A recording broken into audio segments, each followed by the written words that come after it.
English content అయినా English మెథడాలజీకి అయినా కూడాను ఖచ్చితంగా టెక్స్ట్ బుక్ అనే ఒక ప్రామాణికమైన పుస్తకంగా మీరు భావించాలి.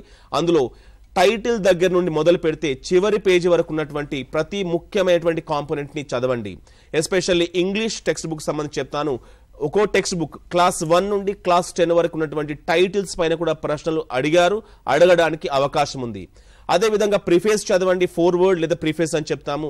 అందులో టెక్స్ట్ బుక్ యొక్క గోల్స్ ఏంటి, టెక్స్ట్ బుక్ యొక్క క్వాలిటీస్ ఏంటి, టెక్స్ట్ బుక్స్ ని ఎప్పుడు ఎందుకు ఇంట్రడ్యూస్ చేశారు, ఓకే, ఖచ్చితంగా ఇది దీంట్లో స్టూడెంట్ రోల్ ఏంటి, టీచర్స్ రోల్ ఏంటి అండ్ పేరెంట్స్ రోల్ ఏంటో కూడా ఇన్వాల్వ్ అయి ఉంటుంది. కాబట్టి ప్రిఫేస్ చదవండి.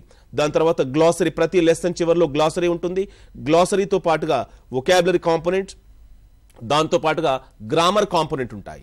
సో ఇవి ఖచ్చితంగా చదవాలి. అండ్ చివర్లో వచ్చేసి మీకు అపెండిక్స్ లో అకాడమిక్ స్టాండర్డ్స్ పైన, సిసిఈ ఇంప్లిమెంట్ చేసేటువంటి విధానం పైన, అదేవిధంగా ప్రతి క్లాస్ వైజ్ గా డిస్కోర్సెస్ ఏ ఉన్నాయి, ఆ డిస్కోర్సెస్ కి సంబంధించినటువంటి ఇండికేటర్స్ లేదా ఫీచర్స్ ఏంటి, వీటిపైన మీరు గతంలో జరిగిన ప్రశ్న పత్రాలు గమనిస్తే 4 నుండి 5 ప్రశ్నలు అడిగారు. కాబట్టి text book is very prominent for content as well as grammar.